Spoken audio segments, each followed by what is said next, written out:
I am going to tell you a story. So I met this guy. I was, yeah. So I was in jail and I met this guy. I'm getting a lovely shower, just getting done with it. I was in there having random conversations, and I get done with the shower and I'm making my way back to my hut. Cell equals hut. When I'm approached by this black guy, and he says to me, "My name's Todd." And I'm like, "Okay, Todd. I was unjustifiably shot by the police. Would you want to take a look at my case?" And I gotta be honest, I'm thinking to myself, like, why the hell would I want to take a look at your case? I'm not an attorney. Like, why, what the hell? And he was like, "Yeah, man, I guess just check it out." He goes, "Oh, well, are you gonna be here long?" And I was like, I'm hoping to get out of here next week. And he was like, "Yeah, so what do you do until then?" Not a damn thing. He was like, "So you have time then?" And I'm like, "I guess I do." Well, I ask him, "Do you have a police report or anything?" And he's like, "I have everything." See, I had my own shit going on, and the last thing that I wanted to do was deal with somebody else's shit. But Todd made a good point that I wasn't really doing anything anyway, except for sitting around with my thumb up my ass. So I had time. I'm sitting in my cell, and he comes by the window. But he always comes by the window in a real interesting way. Well, in the Allegheny County Jail, there's these wee little windows that are inside of your door that you could see out onto the block. Well, this is kind of how Todd would come into the window, if you can imagine. "The hell you doing, man?" I'm just laying there in bed, staring at the ceiling, doing nothing in jail. And then all of a sudden, this guy just right in front of the window. I look over, and he's like, "The hell you doing?" And there's no ladders in the Allegheny County Jail, so I have to jump out of the bed and my feet slam off the floor real hard. And I go over, and he slides the police report under the door. And I'm like, "All right." He goes, "That's the police report." And I was like, "Cool." He goes, "Have a look at it and let me know what you think." Then he asked me, "Do you need anything?" And I'm like, "Nah, I don't need anything." He goes, "You don't need no hot water. You don't need no food. You don't need anything?" And I'm like, "No." But it was really cool for him to ask me if I needed anything, because that's not something that really happens, especially when you're fresh in jail. So it was probably like April 14th, April 15th, something like that. To be completely honest with you, a few days go by before I ever look at this police report. It wasn't until we were on another lockdown in the county jail, which they do very often, do I take a look at this police report. Because I really wasn't doing anything, and I was like, you know what? Let me take a look at this thing. Then I start reading it. And what it basically says is, well, you know what? Here, let me show you a quick clip from the local news. It pretty much sums up the police report. Well, yeah, Shannon, we've learned a good bit about that man. Police have identified him as Todd Robinson. They say he is a convicted killer sentenced to 15 to 40 years for a killing back in 1995, where he was convicted of killing a man named Mark Pierce at a bar in Homewood. Police were here at the McDonald's, investigators tell us, to pick him up on a parole violation when they say he rammed the police car and two officers opened fire. We had shots fired at McDonald's. Subject ran the car, took off into the city. The radio transmission you are listening to came from this Wilkinsburg McDonald's seconds after investigators say two police officers fired at least 3 times at 39-year-old Todd Robinson, also known as Todd Glover. Police say despite the gunfire, Robinson never stopped. It looks like a black lady. He might be on foot going down Parks. As good as the city is. Investigators say the officers considered Robinson dangerous. They say they were at the McDonald's attempting to bring him in on a parole violation in a homicide case. When detectives say Robinson rammed a police car, they fired and he fled. Did the actor discharge the weapon? Negative, that was us. He was trying to run us over, so he took off. Within seconds, just into North Point Breeze, officers found the car wrecked. Nailed down on the ground on the side of Family Dollar. Detectives say Robinson was outside the car, hiding and bleeding. They say Robinson had been hit by a bullet one of the Wilkinsburg officers fired. Nailed down on the ground side of Family Dollar. Copy. Police tell us Todd Robinson was taken to a hospital where he underwent surgery for that gunshot wound. He's listed in critical condition, but investigators tell us he is expected to survive. Allegheny County Police are investigating this shooting. Reporting live at McDonald's in Wilkinsburg, Marcy Cipriani, Pittsburgh's Action News 4. Yeah, so there's going to be an elephant in the room during this whole video. Not an actual elephant. Well, I mean, my daughter has an elephant. It's over there. It's like a stuffy elephant, but there's going to be an elephant in the room that you're going to be wondering about the whole time, so I figured that I would just get this out of the way. You heard in the news clip that he is a convicted killer. Well, let's talk about that first.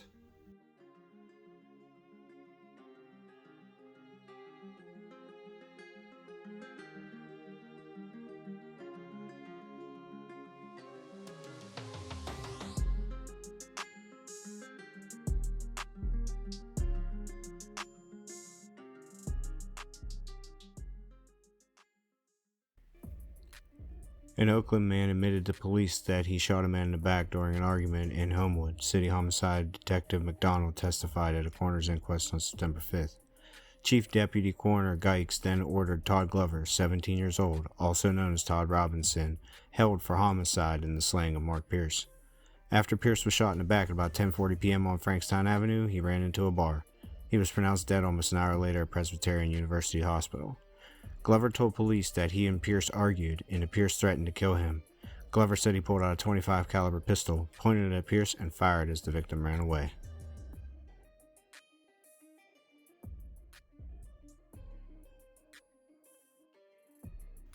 Todd goes away with a homicide conviction when he's 17.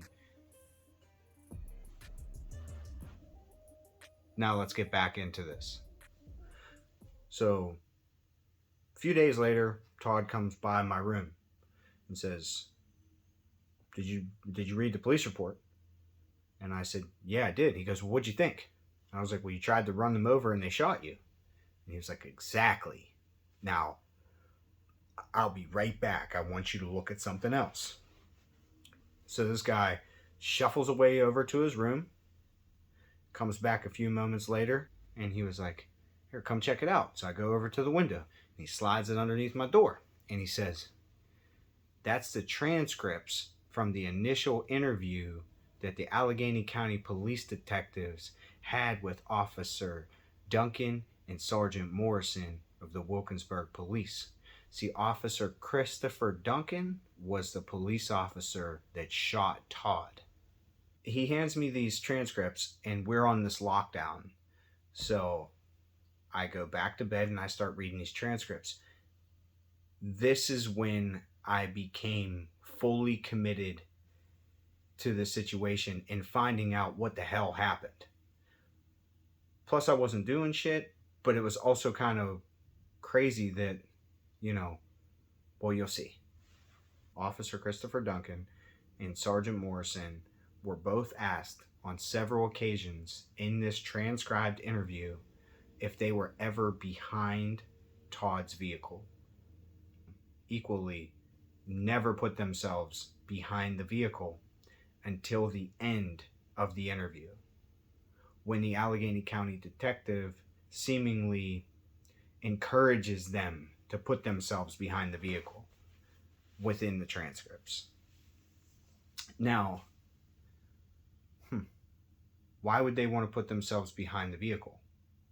Well, because the way that the situation breaks down, if Todd's trying to run them over, like, the vehicle is like trying to run somebody over, but if they're standing here in the vehicle, you can't really run them over.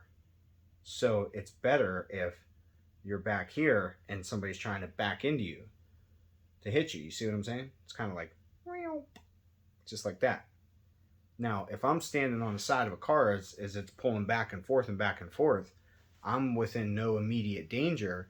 So therefore, pulling out my firearm and shooting somebody, well, why would you do that? Wait, there's more. There's more. Just wait.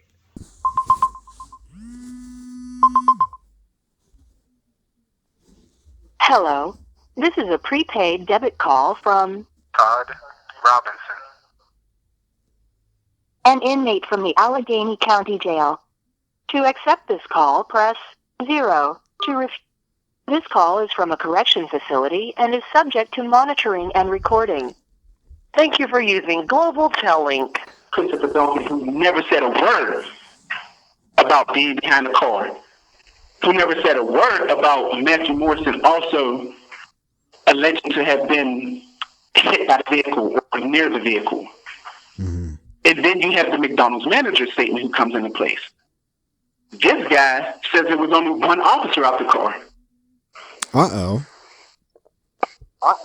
So now you have absolutely nothing that places these officers, one, behind the car, or just Matthew Morrison. Let's just stick to Matthew Morrison. That says Matthew Morrison was anywhere near the vehicle. Not his statement, not Matthew Morrison's, not Christopher Duncan's statement, nor the McDonald's manager. Mm-hmm. Yeah, none of it lines up. And the detectives at that time, Todd Robinson and Thomas Foley, knew this. Mm-hmm. And that's just one part of it. So now you have probable cause. This is just a probable cause that's going straight to the filing of the charges, right? Mm-hmm. And now you have Sapala, our district attorney, right? Mm-hmm. He's doing an independent investigation into the shooting because now you have to see if they had probable cause to discharge their firearms. But what's being alleged is that I attempted to run them down with my vehicle as I came into reverse the second time. That's the information. Right. And this is what establishes the charge, and it also establishes the justification for the shooting. Mm-hmm. He swimming under the rug. He said that the shooting was justified because I attempted to run them down with my car, and there was no evidence of that at all. And you have video that it never happened. They never take the time to actually review the video, or they reviewed the video and said, hey, we're going to leave this guy in there and get him to tap out. Yeah, no, they reviewed the video. It's just it becomes a protect the cops. For Period. sure. They shoot, you protect them. I shoot, you bury me under the prison. The news article, or the news video that Channel 4 or 11, I believe, put out, where the audio from the 911 was displayed on the video, and the officer did say that he was, you were attempting to run them over. I haven't, but it's part of my transcripts. You know, some of us out here in the regular world kind of understand that you are supposed to, it's a constitutional right that you're supposed to have a fair and speedy trial. And you've been in there since April of 2017. Have you been to trial yet? Not at all. And today's date is September 10th, 2023. Yes. And that's 2,330 days. And how many days are they supposed to bring you to trial? Are you aware of that number? They have 365 days to prosecute. Mm-hmm. He was trying to run us over. Do you remember that clip? Here, listen again. Investigators say the officers considered Robinson dangerous. They say they were at the McDonald's attempting to bring him in on a parole violation in a homicide case. When detectives say Robinson rammed a police car, they fired and he fled. Did the actor discharge the weapon? Negative, that was us. He was trying to run us over, so he took off. He was trying to run us over. I think the officer actually says, or the dispatch said, did you Did he pull a gun on you? Or did the subject shoot, or did you shoot? And he said, no, that was us. He was trying to run us over. Well, that's what generates the charges. But why would you believe me? You shouldn't believe me. But what I am telling you is those videos, there was videos of the whole situation. Those videos are critical to this whole thing. Because if the video shows him behind the vehicle, or the officers behind the vehicle, then Todd's guilty. If they don't, then he's not. Make sense? So there's always two sides to every story. Let's hear Todd's side of the story. From what Todd tells me, and what the reports that I've read corroborate, it went down something like this. Todd was on the run from a halfway house. This is the night. This is April 23rd, going into the 24th, late night hours. He's on the run from the halfway house, and he's working at a friend's auto body shop. He decides that he's going to sleep in this borrowed vehicle at his place of employment and wait for it to open. Once it opens, he's going to go in there, he's going to work, do whatever. So, in the early morning hours, Officer Duncan and Sergeant Morrison are writing parking tickets in this alleyway.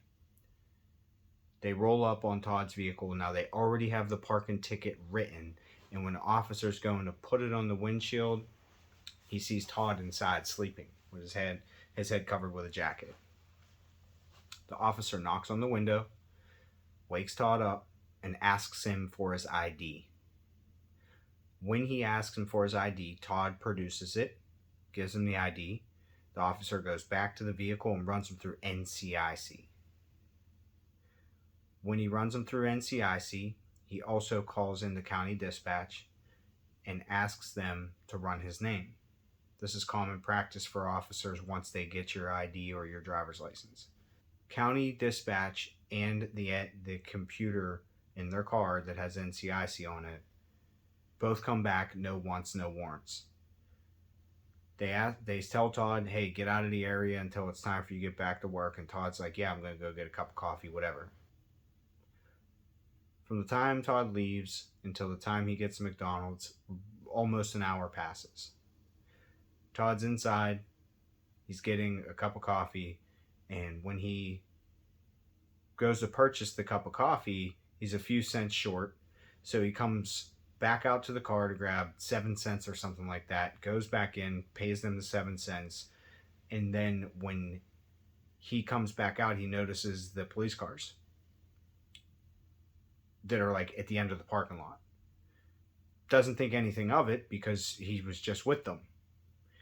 Gets into his vehicle, starts it up, going to put it in gear.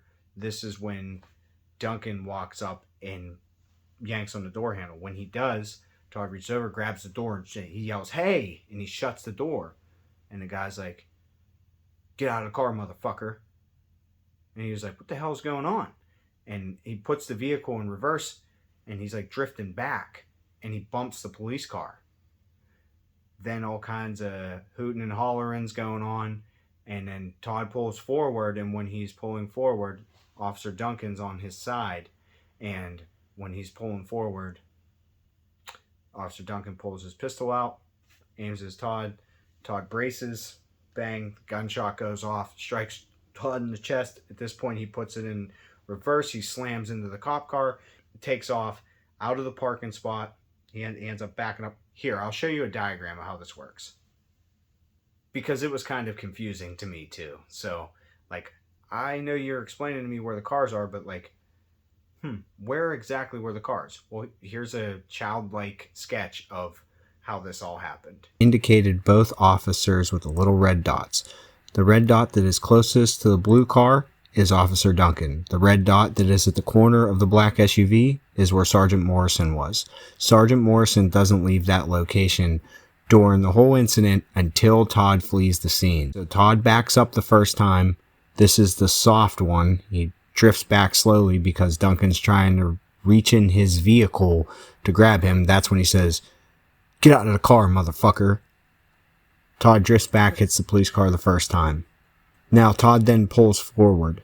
When Todd pulls forward, this is when I anticipate that Duncan draws his firearm. Duncan is still where that X is indicated now. He then shoots Todd from this point. As if you can't tell, Duncan stays in that open parking spot during the whole affair. Shoots Todd. Todd drifts back, smashes into the police car this time, pushes the police car out of its original position, which allowed him to flee the situation. When he flees the situation, he makes a hard right out of that parking lot, driving away from the officers. The officers then open fire at Todd's car, striking it twice. One shot came from Morrison, which skipped off the roof of Todd's car and was lodged in the Get-Go's shed. The other one hit Todd's trunk, which they recovered the round from there. Todd ultimately gets down the street another block or so, where he wrecks the vehicle to run it on foot, ends up making it into an alleyway at Family Dollar, and bingo, he drops down, the cops end up getting him, and they take him into custody. That's how it happened. There was never any officers behind Todd's car. Todd was not trying to run the cops over. What happened is the cop got scared. He got scared and pulled his weapon when he shouldn't have. And he shot Todd. Don't take my word for this. Stay tuned. I'm going to explain everything the best that I can. But what you really should do is do your own research. Do your own research. That's what's important here. I'm going to show you as much as I can, but I encourage you to look for yourself. You know what's really funny to me is why didn't they contact any other jurisdiction? Like, why didn't they contact the city of Pittsburgh that is right on the edge of Wilkinsburg? These two decide that they're just going to go at him all on their own and try to apprehend him, which is kind of wild to me because when county notified them that, he was wanted an hour later and then they went hunting for him, that they knew why he was on parole because that's some information that they give him and they give the officers. So they turn around and tell the officers that he's on parole for a homicide in 1995 and then say that he has a propensity for violence against the police. And these two decide to go into a public place to try to take him down, just the two of them? Kind of crazy. I mean, hey, let's go to the public place and let the bullets fly.